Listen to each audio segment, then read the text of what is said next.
친구들과 쑥을 캐러 나간 어느 날, 이순자는 그만 뱀에게 발목을 물려 병원으로 실려갔고 정신도 제대로 돌아오지 않은 채 응급실에 누워 있었습니다. 그런데 그 순간 제가 전혀 상상하지 못한 일이 벌어졌습니다. 정말 믿고 싶지 않았고 믿을 수도 없었던 일이었습니다. 대체 그날 이순자 씨에게는 도대체 무슨 일이 있었던 걸까요? 이야기 시작 전에 무엇하며 듣고 계신지 댓글로 적어주시면 복 받으실 겁니다. 그럼 이야기 시작하겠습니다. 경기도 외곽 전철역에서도 한참을 더 나가야 도착하는 낡은 아파트 단지 한켠. 이순자 씨는 23평짜리 오래된 아파트에서 혼자 살아가고 있었습니다. 거실 벽지는 습기에 눅눅해져 벽지 끝이 들뜨기 시작했고 싱크대 밑에서는 쿰쿰한 배수구 냄새가 밤 냄새에 은근슬쩍 섞여들곤 했지만 순자 씨는 그런 것쯤은 대수롭지 않게 여겼습니다. 요새 나이 또래가 그렇듯 텔레비전 리모컨은 곁에 두고 밥은 대충 찬밥에 물 말아 먹거나 김치 하나로 때우는 날도 많았지만 그게 혼자라서라기보다 오히려 편해서 그런 거라고 스스로를 다독이곤 했지요. 아들과 며느리는 도심 근처의 신도시에서 따로 살고 있었습니다. 멀지 않은 거리였지만 발걸음이 오가는 일은 거의 없었습니다. 오히려 전화만 오면 대체로 엄마 그 돈 어디 안 썼지? 그대로 있지? 어차피 다 우리 거잖아. 조금 미리 써도 되는 거 아니야?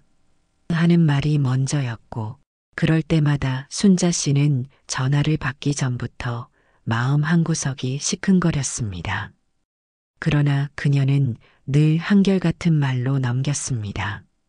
나중에 다 니들한테 갈 거니까 조급해 말어. 어련히 줄 건데. 그 말이 진심이었는지 체념이었는지는 정작 순자 씨 자신도 모르겠다는 듯 전화를 끊고 나서도 한참이나 식탁 모서리를 손끝으로 문지르며 멍하니 앉아있곤 했습니다. 그날도 마찬가지였습니다. 그날 아침 이순자 씨는 평소보다 서둘러 외출복을 챙겨 입었습니다. 아파트 단지 앞 벤치에 모여 한담을 나누던 동네 친구 중 한 명, 정화 언니가 말하길. 야, 남양주 쪽 저수지 근처에 쑥이 지천이라더라. 오늘 안 가면 다 올라와서 즐겨줘. 한마디에 마치 약속이라도 한 듯 네 사람이 순식간에 차를 타고 출발하게 된 것이었지요. 쑥을 캐러 가자고 하면 시골 사람 같다고 손사래를 치던 이들이었지만 막상 차가 들길로 접어들고 논밭이 양옆으로 펼쳐지자 다들 입을 모아야 공기부터 다르다며 창문을 활짝 내렸습니다.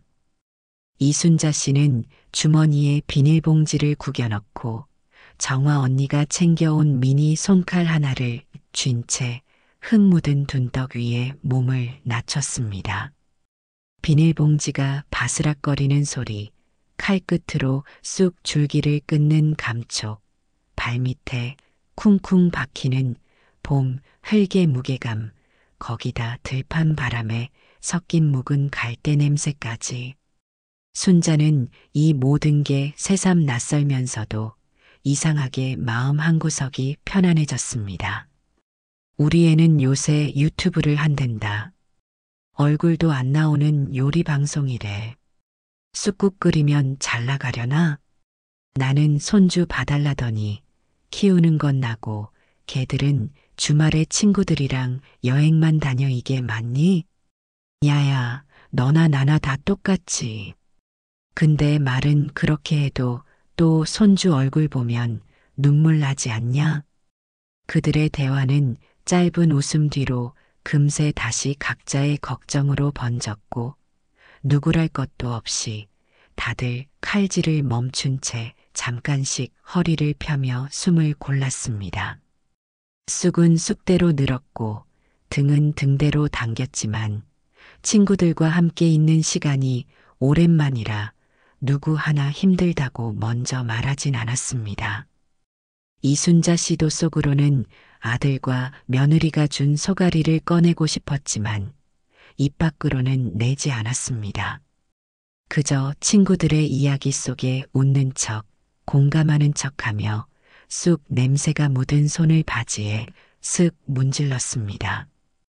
이순자 씨는 연신 땅만 들여다보다가 잠시 숨을 고르기 위해 자세를 일으키려는 순간 오른손을 디딘 흙덩이 아래서 무언가가 또르르 움직였습니다. 바람결인가 싶었지만 그건 너무 빠르고 확실한 감촉이었습니다. 그와 동시에 왼쪽 발목을 뚫고 들어오는 날카롭고도 묵직한 통증이 튀어올랐습니다. 아, 비명은 입에서 터지기보다 먼저 온몸을 훑고 지나갔고 균형을 잃은 몸은 쑥 더미 위로 비스듬히 쓰러졌습니다. 순자야. 가장 가까이에 있던 정화 언니가 제일 먼저 달려왔고 다른 두 친구도 맨손으로 땅을 헤치며 몰려들었습니다. 순자의 바지자락을 걷어 올리자 발목엔 붉은 자국이 퍼져 있었고 그 옆엔 어른 팔뚝만한 구렁이 한 마리가 비틀거리며 풀숲으로 사라지고 있었습니다. 뱀이다. 뱀에 물렸어. 아이고야, 큰일 났네. 이거 어떡하냐. 전화해. 빨리 119 불러. 정화 언니가 떨리는 손으로 전화를 걸고 다른 친구는 이순자의 손을 꼭 잡아주었습니다. 입술은 점점 푸르스름해졌고 이순자는 숨이 거칠어지는 자신을 느끼며 다리에 힘을 줄 수 없게 되어가는 걸 의식했습니다. 어디선가 쑥향과 피냄새가 뒤섞인 듯한 냄새가 코를 찔렀고 멀리서 사이렌 소리가 점점 가까워지고 있었습니다. 순자야, 정신 차려. 아이고야, 내가 쑥 캐자고 해서 그런가 나 때문에. 됐어, 괜찮아. 내가 운이 좀 들어온 거지 뭐. 입술을 바짝 깨물며 말한 이순자 씨는 친구 손을 잡은 채 눈을 천천히 감았습니다. 곧 도착한 119 구급차에 실리기까지 그 짧은 시간 동안 들판엔 사람들의 신음과 구급대의 무전소리가 얽혀 있었습니다. 정화 언니는 끝까지 이순자 씨 곁을 지켰고 함께 구급차에 올라 병원으로 향했습니다. 병원 응급실 침대에 누운 이순자 씨는 산소 마스크를 낀 채 여전히 의식이 흐릿했고 곁에 앉은 정화 언니는 핏기 없는 순자의 손등을 지그시 감싸쥔 채 눈길을 떼지 못했습니다. 혈압계가 띠띠 일정한 리듬으로 울리는 소리와 분주한 간호사들의 발소리만이 공기를 채우고 있었지요. 손가락 사이로 땀이 배어나자 정화 언니는 핸드백을 꺼내 순자의 휴대폰을 찾아들었습니다. 잠시 망설이다가 연락처에 저장된 우리 아들 이름을 눌렀고 짧은 신호음 끝에 남자 목소리가 다급히 튀어나왔습니다. 예, 엄마가 뱀에 물렸다고요? 지금 병원이 어딘데요? 순간 정화 언니는 안도하며 숨을 골랐지만 그 마음은 그리 오래가지 않았습니다. 예, 주소 문자로 보낼게요. 네, 빨리 오세요. 예, 그래요.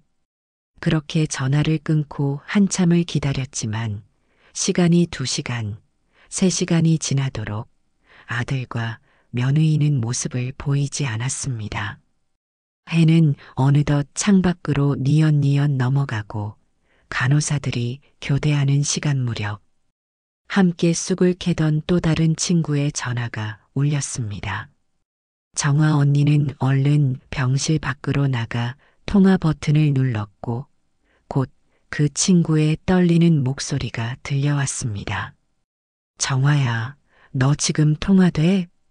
스피커폰에서 들려온 영자의 목소리는 평소처럼 능청스럽거나 느긋하지 않았습니다. 어딘가 조심스러우면서도 한편으론 뭔가 곧 터질 것 같은 불안이 섞여 있었습니다. 왜?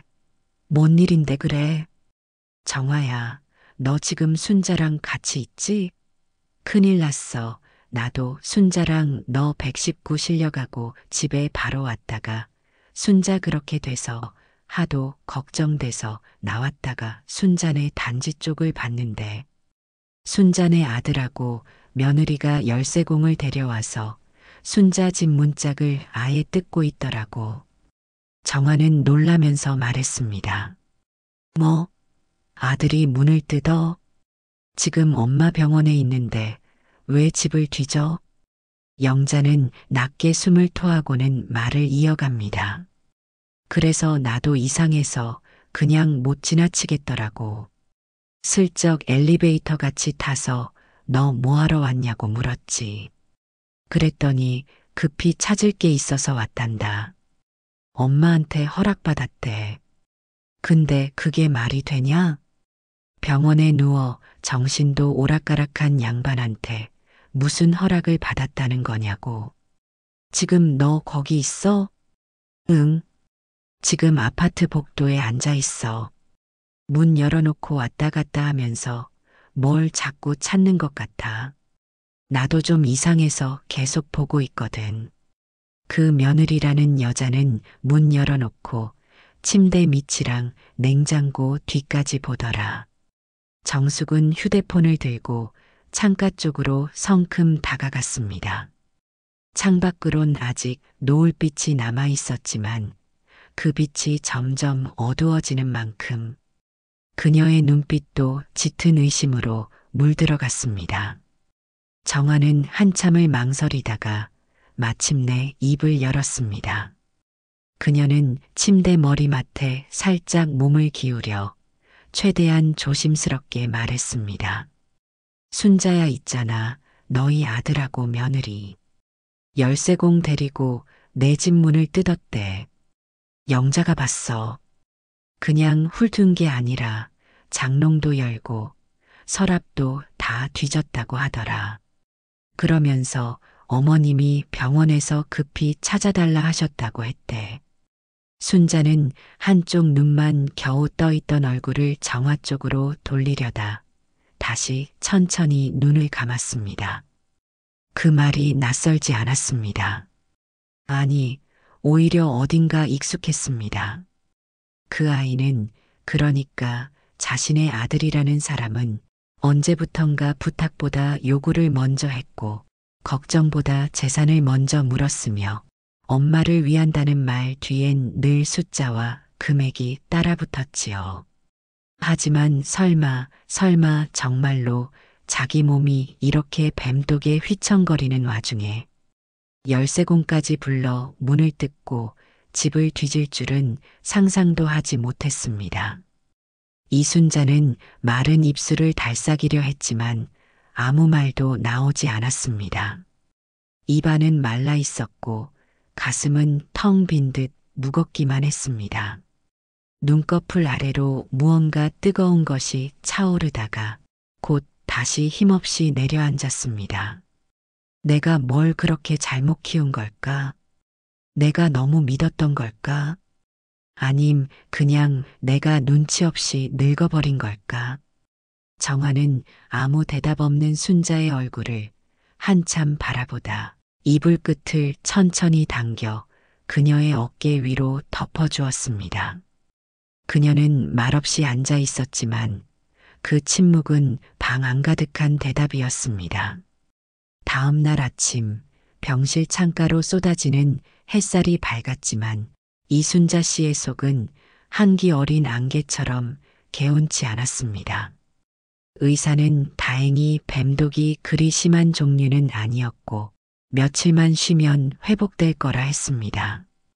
팔등과 발목엔 여전히 자국이 남아 있었고 몸은 말라붙은 가지처럼 뻣뻣했지만 그래도 제정신이 돌아온 것만으로도 다행이라는 말에 정화 언니는 연신 복이 많다고 눈시울을 붉혔지요. 그런데 오전이 다 지나고서야 아들과 며느리가 병실 문을 열고 들어왔습니다. 입가엔 마치 오래된 친구라도 만난 듯 억지로 부드럽게 만든 웃음이 걸려 있었습니다. 엄마, 아이고, 많이 놀라셨죠? 그래도 괜찮으시다니 얼마나 다행인지 몰라요. 어제는 저희도 깜짝 놀라서요. 연락 듣고 어쩔 줄 몰라가지고. 순자는 말없이 머리맡에 놓인 물잔을 만지작거렸습니다. 입은 다물고 있었지만 눈동자는 조금도 흐트러지지 않은 채 두 사람을 정면으로 바라보고 있었지요. 며느리가 슬그머니 남편 쪽을 눈짓하더니 아들은 입꼬리를 다시 한 번 정돈하고 말을 꺼냈습니다. 엄마, 그 엄마 집에 저희가 잠깐 들른 거 말씀 들으셨죠? 근데 그건 정말 어머님이 옛날에 그러셨잖아요. 혹시 무슨 일 생기면 장롱 안에 있는 서류 챙기라고. 그래서 제가 인감도장이랑 등기증만 확인한 거예요. 당장 뭐 하겠다는 게 아니라 그냥 혹시 몰라서 근데 어디 두셨는지 안 보이더라고요. 암튼 얼마나 걱정했는지 몰라요. 저 엄마 소식 듣고 닭 튀기다가 손도 뒤었어요. 여기 보세요. 순자는 그 말을 듣고도 아무 반응이 없었습니다. 그래서 더 무서운 정적이 병실 안에 퍼졌습니다. 웃고 있는 두 사람의 목소리만 공허하게 맴돌았고 침대 옆 주름진 손등 위엔 이제 남의 자식같이 느껴지는 두 사람의 마음이 결코 닿을 수 없겠구나 하는 깨달음만이 얹혀 있었습니다. 순자는 여전히 침대에 반쯤 기대어 앉은 채 물컵을 내려놓고 한참을 입술을 깨물었습니다. 아들의 말이 끝난 뒤 병실 안엔 잠시 어색한 정적이 흘렀고 그 정적을 깨뜨린 건 그동안 한마디도 하지 않던 이순자의 낮고 단단한 목소리였습니다. 혹시 몰라서? 아들과 며느리는 동시에 고개를 들었습니다. 순자는 천천히 눈을 마주치며 말을 이었습니다. 그 말은 오래된 소가리에서 나오는 듯 갈라진 목소리였지만 단단한 울림이 있었습니다. 이 애미가 죽었는지 살았는지도 모르면서 내가 병원에서 뱀에 물려 피도 못 돌리고 있는데 그 시간에 너희는 우리 집 문짝을 뜯었니? 아들의 눈빛이 흔들리더니 며느리가 얼른 웃으며 말을 끼워 넣습니다. 아휴 어머님 그게요. 우리가 얼마나 놀랐는지 몰라요. 근데 그 말씀 기억나서요. 장롱에 중요한 거 있으시다고 하셔서 그냥 확인만 하려던 거짓단 마음이 있었던 건 아니에요. 진짜예요. 순자는 미간을 좁히며 천천히 숨을 내쉬었습니다. 고개를 떨구었다 다시 들었을 때 그 눈빛엔 어딘가 전과 다른 깊이가 깃들어 있었습니다. 그래, 내 말이 다 맞다고 치자. 근데 그런 마음이면 내가 살아있을 땐 왜 전화 한 통이 귀찮았니? 왜 늘 돈 얘기부터 꺼냈고 왜 날 사람 취급 안 했는지. 그건 또 뭐라고 둘러댈래? 이번엔 아들도 며느리도 입을 열지 못했습니다. 애써 웃던 입가가 굳었고 눈길은 서로의 얼굴을 슬쩍 훔쳐볼 뿐이었습니다. 순자는 한 손으로 이불 가장자리를 꼭 쥐었습니다. 그 손등 위로 세월의 주름이 더욱 깊게 패인 것 같았습니다. 아들은 손사래를 치며 멋쩍은 웃음을 흘렸습니다. 말끝마다 웃음을 섞으려 했지만 그 말은 끝까지 비어 있었습니다. 아니, 뭐 열쇠도 없고 급했잖아요. 엄마도 나중에 그럴 수 있잖아요. 기억 잘 안 나는 거, 그런 거. 그 말은 얼핏 들으면 어설픈 걱정 같기도 했지만 순자는 알았습니다.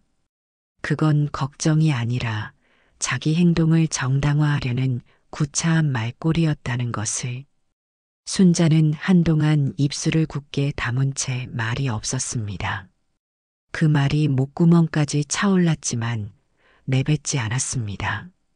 내가 이 순간에 화를 내면 저 아이는 또 늙어서 감정 조절이 안 된다고 생각할 게 뻔했기 때문입니다. 그 대신 순자는 천천히 고개를 돌려 창밖을 바라보았습니다. 새하얀 햇살이 병실 벽에 부딪혀 흩어지고 있었고 창밖으론 탁한 도시 하늘 위로 비둘기 몇 마리가 어설프게 날고 있었습니다. 그 순간 마음 한 구석에서 아주 또렷한 소리가 울렸습니다. 이 아이한텐 안 되겠다. 절대로 이 아이한텐 내 인생의 마지막을 내줘선 안 되겠다. 그건 분노도 아니고 슬픔도 아니었습니다. 그저 사람에 대한 믿음이 완전히 닳아 없어졌을 때 마음 한가운데에 생겨나는 차고도 조용한 결심이었습니다. 순자는 고개를 살짝 돌려 두 사람을 향해 담담히 말했습니다. 그래, 다 들었으니까 이제 가라. 엄마가 좀 쉬어야겠다. 퇴원 수속을 마친 날 오후 정화 언니는 애써 이순자에게 웃음을 보였습니다. 이순자는 엘리베이터 안에서 몇 번이나 언니, 정말 고마워. 언니 아니었으면 어떡할 뻔했어. 라며 입술을 떼었고 그럴 때마다 정화는 한 손으로 순자의 손등을 툭툭 두드리며 말했습니다. 에이그, 뭘 그런 걸 가지고 그래. 우리가 나이 들어 뭐가 있니? 이럴 때 서로 챙기는 거지. 암튼 마음 잘 추스르고 몸도 잘 추스르고 너무 속상해하지 마. 그 말에 이순자는 잠시 눈을 감고 고개를 끄덕였습니다. 고마움과 허탈함이 한데 뒤엉켜 말이 더 나오지 않았습니다. 집 앞에 도착했을 땐 문틈 위로 새로 박힌 못자국들과 기운 철틀이 그대로 흔적을 남기고 있었습니다. 도배지 가장자리엔 이음매가 찢겨 있었고 현관을 열자마자 마주한 거실 안쪽의 장롱과 서랍장은 서둘러 닫은 듯 삐뚤게 틀어진 채로 굳어 있었습니다. 순자는 한참을 거실 입구에서 멈춰 섰습니다. 몸보다 마음이 먼저 움츠러드는 걸 느끼며 두어 발자국 천천히 들어섰고 그 안에서 자신이 어떤 존재로 여겨졌는지를 가구 하나하나가 말해주는 듯 했습니다. 그때 초인종 소리가 울렸습니다. 초인종은 의미가 없었습니다. 현관문이 거의 뜯겨져 있어 밀면 들어올 수 있었거든요. 문을 열자 영자가 손에 바나나 한 송이를 들고 서 있었습니다. 아이고 순자야. 고생했다. 너 아직 몸 다 안 풀렸는데. 혼자 있으니까 걱정돼서 왔어. 그날 네 집 이렇게 문짝 뜯기는 거 보고 새벽에 갑자기 장례식이 있어서 나도 급하게 지방에 내려가느라 병원도 못 가보고. 괜찮아. 그렇게 큰 거 아니랴. 암튼 와줘서 고마워 영자야. 들어와. 잠깐만 앉아. 순자는 조심스레 소파에 앉은 후 고개를 숙였다가 들며 조용히 조심스레 물었습니다. 그날 문 따고 들어간 아들이랑 며느리 어땠는지 그냥 솔직히 말해줘. 괜찮으니까 돌려서 말하지 말고. 영자는 한 손에 바나나를 든 채 멈칫하더니 다른 손으로 앞치마를 훔치며 말꼬리를 맴돌았습니다. 아이고야, 그걸 내가 말해도 되나 몰라. 아무래도 엄마는 마음 상할지도 몰라서. 순자가 가만히 고개를 끄덕이자 영자는 눈을 한번 굴리더니 결국 입을 여는데 주저함이 없었습니다. 근데 말이야, 순자야. 나 진짜 솔직하게 말한다. 그 둘이 말이지. 문짝을 걷어내고 들어가는데 꼭 TV에 나오는 그 뭐냐. 금고 털이범 나오는 다큐 프로그램 있잖아. 그거 찍는 줄 알았어. 눈이 그냥 뒤집혔다니까. 완전히 막 흰자 반 검정자 반 돼가지고는 들어오자마자 저기부터 하면서 서로 등치고 난리였어. 순자는 눈만 깜빡이며 들었고 영자는 어느새 얘기에 열이 올랐는지 허리까지 들썩이며 손으로 동작까지 곁들였습니다. 네 며느리라는 사람, 그 여자 진짜 대단해. 장롱문을 여는데 내가 봤어. 이렇게 딱 팔 걷고는 그냥 서랍도 살짝 열어보면 될 것을. 서랍도 막 꺼내 던지고 그 와중에 신발장 신발도 막 다 빼내며 던지더니 신발장 밑에까지 손을 넣어 확인하더라니까. 표정은 어땠어? 순자의 낮은 물음에 영자는 숨을 들이쉬었습니다. 진짜 웃으면서 했어. 근데 그 웃음이 그냥 웃음이 아니야. 그 있잖아, 사람 미칠 때 지어보는 웃음. 눈은 웃지도 않는데 입만 당겨지는 거. 아우 소름 돋아. 딱 그랬어. 내가 겁이 나서 그 표정 보고 일부러 다시 나와서 문 밖에서 지켜봤다니까. 순자는 잠시 말이 없었습니다. 두 손을 무릎 위에 올리고 손가락을 아주 천천히 마주 문질렀습니다. 웃고 있었다. 엄마가 뱀에 물려서 병원에서 사경을 헤맨다는 연락받고도 웃으며 집안을 뒤지고 있었다. 영자의 말이 얼마나 사실인지는 알 수 없었습니다. 어쩌면 과장이 한두 숟가락쯤 들어갔을지도 몰랐지요. 눈이 뒤집혔다느니 금고 털듯 찾았다느니 그 특유의 억양으로 허공을 가르며 흥분해서 말하는 모습에선 언제나처럼 영자다움이 묻어났습니다. 그런데도 이상하게 밉지가 않았습니다. 말 한마디에 뒷말이 세 마디쯤 따라붙는 사람인데도 오늘따라 그 솔직함이 위로처럼 들렸습니다. 무엇보다 순자는 알았습니다. 영자의 입을 통해 전해진 그 장면들이 굳이 똑같지 않아도 심하게 꾸며진 게 있어도 결국 틀리지 않았다는 걸. 그 둘은 자기 아들과 며느리라는 사람들은 그럴 수 있는 사람들이라는 걸 이제는 부정할 수 없었습니다. 순자는 천천히 고개를 떨구었습니다. 숨을 고르며 눈을 감았고 눈꺼풀 안쪽에서 떠오른 건 과거의 한 장면, 젊은 시절 유치원 앞에서 비 오는 날 아들이 우산 없이 서 있던 모습이었습니다. 그 아이를 안고 뛰던 발끝의 따뜻함은 아직도 기억에 선명했는데 그 기억은 언제부터 이렇게 바뀌어 버린 걸까? 이제 그 말들이 진짜인지 아닌지는 중요하지 않았습니다. 누가 먼저 믿음을 깼는지, 누가 마지막까지 사람의 도리를 놓았는지, 그게 전부였습니다. 며칠이 흘렀습니다. 그날 이후 순자는 이불을 개며 창을 닦으며 마치 아무 일도 없었다는 듯 조용히 하루를 보냈습니다. 그러나 속으론 이미 마음을 정리하고 있었고 그 정리는 생각보다 빠르게 또 단단하게 굳어져 갔습니다. 그런 순자의 집에 느닷없이 초인종이 울렸습니다. 문을 열자 아들과 며느리가 서 있었습니다. 아들은 손에 큼직한 꽃바구니를 들고 있었고 며느리는 과일이 담긴 상자를 들고 웃음을 지으며 말했습니다. 어머님, 그날은 저희도 너무 당황해서 진짜 죄송했어요. 그땐 정신이 없어서 저희가 좀 많이 경솔했어요.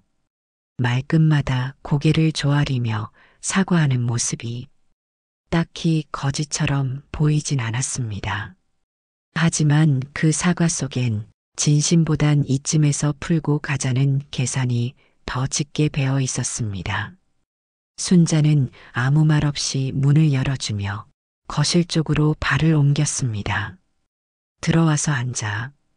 뭐라도 마시고 가.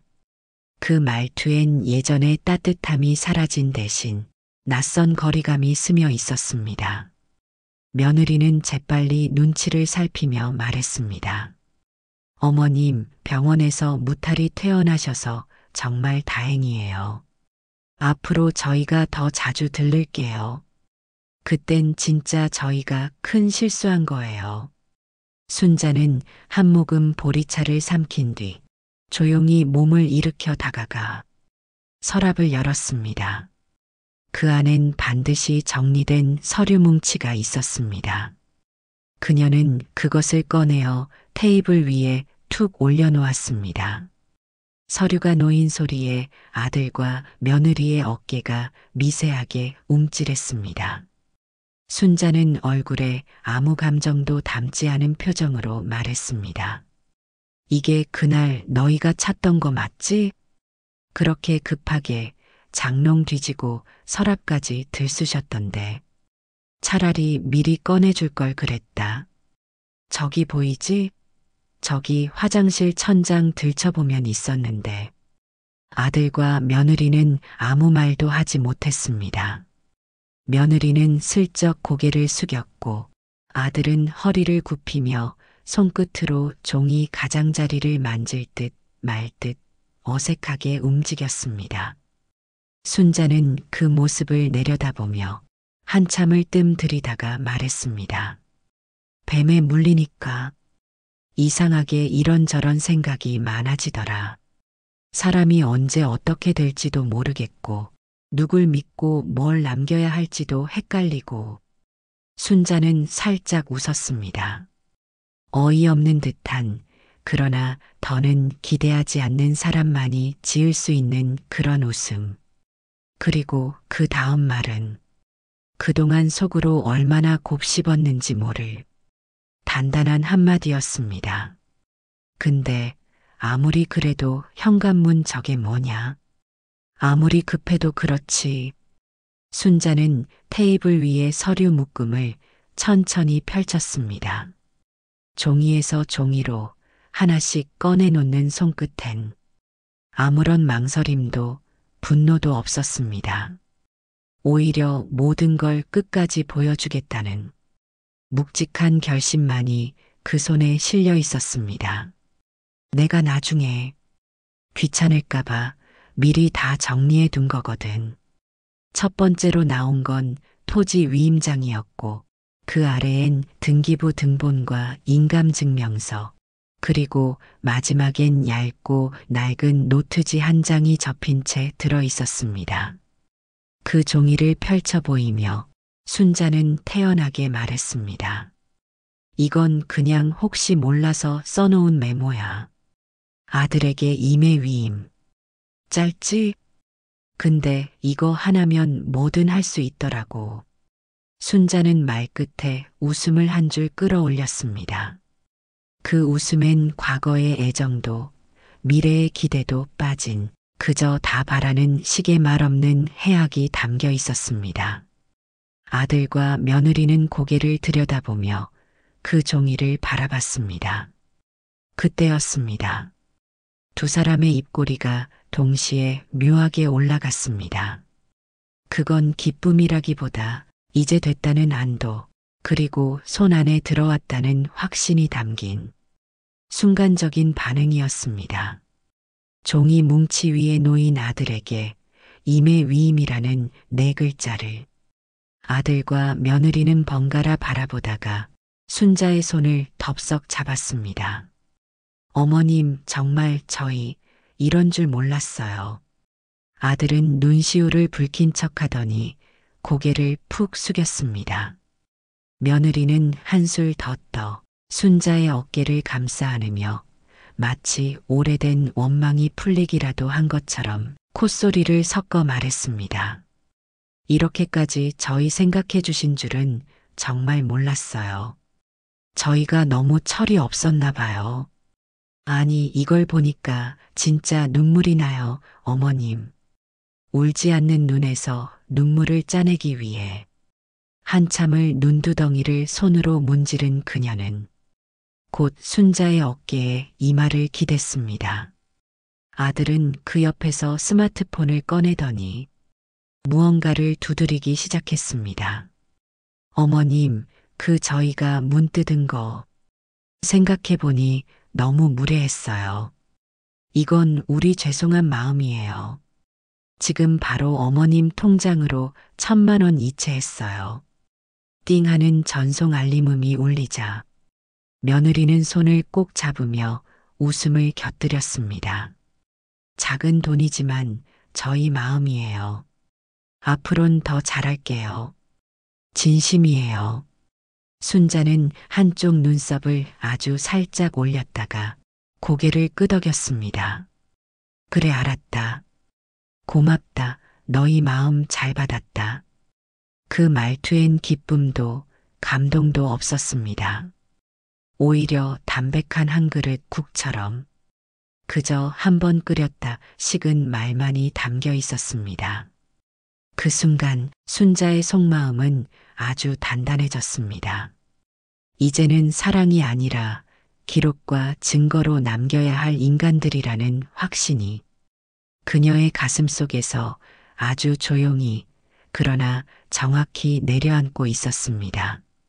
며칠 후 등기소 한쪽 민원 창구 앞에 아들과 며느리는 깔끔한 재킷을 입은 채 변호사와 함께 앉아 있었습니다. 손에는 순자가 내어주었던 서류철이 들려 있었고 안에는 위임장, 인감증명서, 등기부등본 복사본이 나란히 꽂혀 있었습니다. 그녀는 입꼬리를 살짝 올린 채 직원에게 말했다. 이 서류로 어머님 명의 땅을 저희 쪽으로 명예 변경하려고요. 우리 남편 앞으로요. 위임이 돼 있어서요. 직원은 한 장씩 꼼꼼히 살펴보다가 등기부등본 앞에서 손이 멈추었습니다.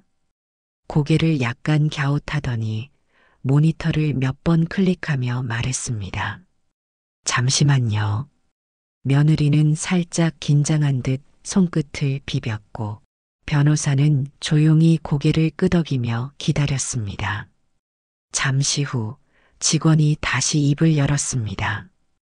이 위임장은 효력이 없습니다. 예. 며느리의 눈썹이 불쑥 치켜올랐습니다. 직원은 파일을 앞으로 밀며 덧붙였습니다. 유효기간이 이미 지나 있습니다. 공증된 위임장은 작성일로부터 일정 기간이 지나면 자동 폐기되거나 서면으로 취소 통보가 들어오면 효력이 사라지거든요. 이건 작년 말에 이미 취소 접수가 들어왔습니다. 그럴 리가요. 여기 등기부등본도 있고 위임장도 정식으로 받아놨는데요. 직원은 고개를 천천히 저으며 말했다. 등기부등본, 이건 오래된 복사본이에요. 실시간 조회된 등기 내용에 따르면 해당 토지는 올해 2월에 이미 신탁 처리가 완료됐습니다. 이순자 명의로 돼 있는 건 맞지만 운영권과 처분권은 지정된 제3자에게 넘어간 상태입니다. 아들과 며느리의 얼굴에서 혈색이 싹 사라졌습니다. 신탁이요? 누구한테요? 직원은 고개를 들고 미소도 없이 단답했습니다. 그건 본인 외엔 열람 권한이 없습니다.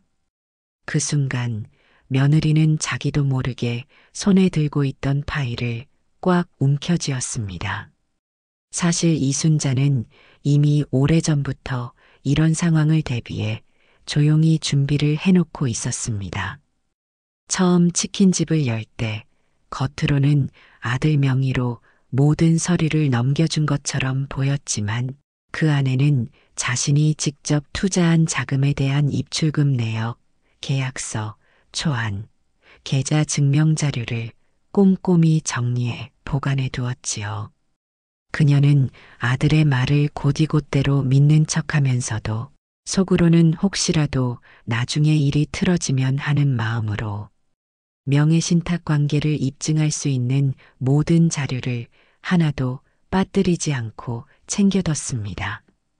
또한 법률상 명의신탁이라는 개념이 존재한다는 것을 알고 지방법률구조공단에 들러 무료 상담을 받은 적도 있었습니다. 그때 상담 변호사가 이렇게 말했지요. 자금 출처가 어머님이고 명의만 자식 이름이라면 명확한 자료만 있다면 언제든 회수 가능합니다. 그 말을 들은 순간 이순자는 마음속으로 결심했습니다. 이건 그냥 사랑이 아니라 증거를 남겨야 하는 관계구나. 그래서 이순자는 치킨집 개업에 들어간 총 금액, 그 자금이 빠져나간 통장 내역, 시기 아들의 재산 상황까지 정리해 법무사에게 제출할 준비를 마쳤던 것입니다. 겉으로는 여전히 아들의 말에 고개를 끄덕이고 있었지만 속으로는 언제든 그 간판을 떼어낼 수 있는 증거들을 하나하나 흙 속에서 캐듯 모아두고 있었던 것이었습니다. 며칠 뒤 아들과 며느리는 얼굴이 벌겋게 달아오른 채 순자의 집 초인종을 눌렀습니다. 현관문이 열리자마자 둘은 거실로 밀고 들어오듯 들어섰고 아들은 억눌린 분노를 그대로 쏟아냈습니다. 어머님, 이건 사기예요. 저희한테 서류를 직접 주셨잖아요. 어떻게 자식한테 이렇게 거짓말로 서류를 줄 수 있어요? 위임장도 있었고 인감증명서도 있었고 참. 너무 기가 막힌다 정말. 며느리도 옆에서 손을 허리에 얹고 덧붙였습니다. 어머니 뱀에 물리시더니 제정신이 아니신 것 같으세요. 순자는 그 말을 조용히 다 듣고 천천히 자리에서 일어났습니다. 테이블에 놓인 물컵을 들어 한 모금 삼킨 뒤 입을 열었습니다. 그래, 맞아. 나 제정신 아니다. 어느 어미가 아들이 엄마 집 문짝을 뜯어내는데 제정신일 수가 있겠냐? 아들과 며느리는 순간 말을 잃은 듯 눈을 크게 떴다. 하지만 순자는 한치 흔들림 없이 말을 이었다. 근데 말이지 니들도 참 그렇다. 그 안에 있는 날짜는 안 봤지? 그 위임장이 언제 작성된 건지 등기부등본이 언제 출력된 건지는 눈에 안 들어왔을 거야. 기한 지난 종이에 그냥 이름 석자 박혀 있으니까 다 된 줄 알았지. 아들의 입술이 파르르 떨렸습니다. 며느리 너도 내 아들이란 놈도 마찬가지야. 서류 하나에 웃고 우는 꼴 보니 니들 수준은 이미 오래전에 확인했어. 저렇게 꼼꼼하지 않아서 무슨 일을 하겠다고. 엄마, 진짜 이럴 거야? 가게까지 뺐고. 이제 우리 보고 뭘 어떻게 살라는 거야? 아들의 목소리는 갈라져 있었고 눈엔 억울함과 원망이 뒤섞여 있었습니다. 자기 발로 뿌린 일의 씨앗이 이제야 자라난 듯 했지만 그는 끝까지 그 탓을 엄마에게 돌리고 있었습니다. 순자는 천천히 고개를 들었습니다. 눈빛은 차가운 것도 분노에 찬 것도 아니었습니다. 그저 마음속 마지막 기대마저 닫아버린 사람의 눈빛이었습니다. 넌 내 집 문짝 뜯었지?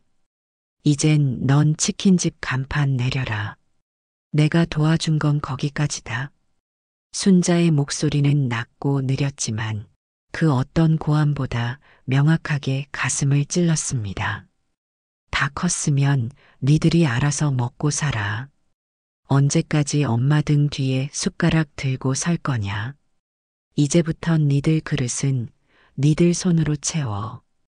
아들의 입술이 파르르 떨렸습니다. 그 말은 돈보다 아팠고 그 어떤 잔소리보다 쌀쌀했다. 순자는 시선을 돌리며 덧붙였습니다. 내가 잘못한 거 있다면 그게 너무 오래 믿은 거다. 그러자 아들이 버티고 서서 목소리를 높였습니다. 그럼 그때 드린 1,000만 원이요. 문짝 뜯은 거 저희가 그거 보상한다고 드린 거잖아요. 그거 다시 돌려주세요. 그건 저희 돈이에요. 며느리는 옆에서 눈치를 살피며 고개를 떨궜고 순자는 식탁에 손을 가만히 올린 채 한참을 바라보았습니다. 무너진 자식의 마지막 모습까지 이렇게 눈으로 봐야 하나 싶었습니다. 잠시 후 순자는 고개를 천천히 끄덕이며 입을 열었습니다. 그래, 그 1,000만 원 내가 그리도 아깝다면 돌려줘야겠지. 아들의 얼굴이 희미하게 풀리는가 싶더니 그 다음 말에 다시 굳었습니다. 그 전에 너 키워준 값부터 먼저 나한테 내놔. 순자는 조용히 말을 맺었습니다. 전 물리고 밥 먹이고 옷 입히고 학교 보내고 너 10살 때 열나서 밤새 찬물수건 갈아줬던 그 손값. 너 결혼할 때 들어갔던 비용 등등. 그 모든 것 그걸 다 계산해서 가져오면 그때 내 1,000만 원 돌려줄게. 그날 그렇게 말한 뒤로 아들과 며느리는 며칠 동안 연락을 끊었습니다. 한동안은 조용하겠거니 싶었지만 사흘째 되는 날부터 다시 전화벨이 울리기 시작했습니다. 처음엔 아들의 이름으로, 그 다음엔 며느리의 번호로, 그리고 나중엔 모르는 번호로도 시도해 왔습니다. 문자도 몇 통 도착했습니다. 어머님, 한 번만 얘기 좀 들어주세요. 이렇게 끝내실 건 아니잖아요. 마음 푸세요. 저희가 잘못했어요. 그들은 다시 찾아오기도 했습니다. 초인종을 누르지 않고 현관문 앞에 조용히 서 있다가 한참 후 돌아가는 발자국 소리만 남겼습니다. 하지만 순자는 더 이상 열지 않았습니다. 전화도 받지 않았고 문자도 읽지 않았으며 현관문 너머 인기척이 들려와도 움직이지 않았습니다. 정화 언니가 걱정스럽게 물었습니다. 그래도 자식인데 너무 끊어내는 거 아니야? 순자는 창밖을 보며 조용히 대답했습니다. 끈이야 이미 스스로 잘랐지. 나는 이제 그 끊어진 실을 더는 붙이지 않기로 한 거야. 그녀는 그렇게 말하고 핸드폰 연락처에서 아들의 이름을 천천히 삭제했습니다. 마치 오래된 사진을 태우듯 조용하고 단단한 손끝으로 말이지요. 다시 봄이 오고 정숙과 순자는 작년 봄뱀에 물렸던 그 쑥밭에 나란히 섰습니다. 풀이 무성하게 자란 들판 위로 햇살은 따뜻하게 내려앉고 바람은 얼굴을 살며시 쓰다듬으며 지나갑니다. 순자는 장갑을 끼고 천천히 몸을 굽혔습니다. 손끝으로 땅의 기운을 느끼듯 조심스럽게 쑥잎 하나를 집어들며 말했습니다. 작년엔 여기서 피가 났었지요. 근데 올해는 잎사귀가 참 순하네요. 뒤에서 쑥을 한 줌 따던 정화 언니가 웃으며 말했습니다. 그래서 그놈들 연락은 없지? 순자도 정화도 한동안 말이 없었습니다. 두 사람은 땅을 내려다보며 마치 지난 계절들을 되씹듯 조용히 생각에 잠겼습니다. 그 사이 저 멀리서 영자가 바짓단을 걷어 올리며 헐레벌떡 달려왔습니다. 야야, 여기가 쑥이 많다. 어여 와봐. 순자는 천천히 허리를 펴며 봄바람을 맞았습니다. 그리고 한 손으로 책모자를 눌렀으며 조용히 말했습니다. 땅도 돈도 그냥 갖는 게 아니더라고요. 그걸 품으려면 사람 마음이 먼저 단단해야지. 언젠가 그날이 다시 오면 그땐 내 마음이 향하는 쪽으로 가겠지요. 순자는 이어서 마치 오래 묵혀둔 말처럼 조용히 덧붙였습니다. 작년에 날 문 건 뱀이 아니었어. 욕심에 눈이 먼 내 자식들이었지. 이제야 그 독이 다 빠져나간 것 같아요. 그녀는 다시 몸을 굽혔습니다. 막 돋아오른 어린 쑥잎 하나를 손끝으로 조심스레 뽑으며 흙의 온도와 햇살의 결을 느꼈습니다. 그리고 그 순간 지나간 겨울도 마음에 들러붙어 있던 상처도 모두 땅속으로 스며든 듯 사라져갔습니다. 그녀의 얼굴엔 이제야 정말 끝났다는 안도감이 햇살처럼 천천히 스며들고 있었습니다. 오늘 이야기 어떠셨나요? 이야기가 재미있으셨다면 구독과 좋아요 부탁드립니다. 건강이 최고입니다. 저희 말년의 지혜 채널을 찾아주신 모든 분들 언제나 건강하세요. 감사합니다.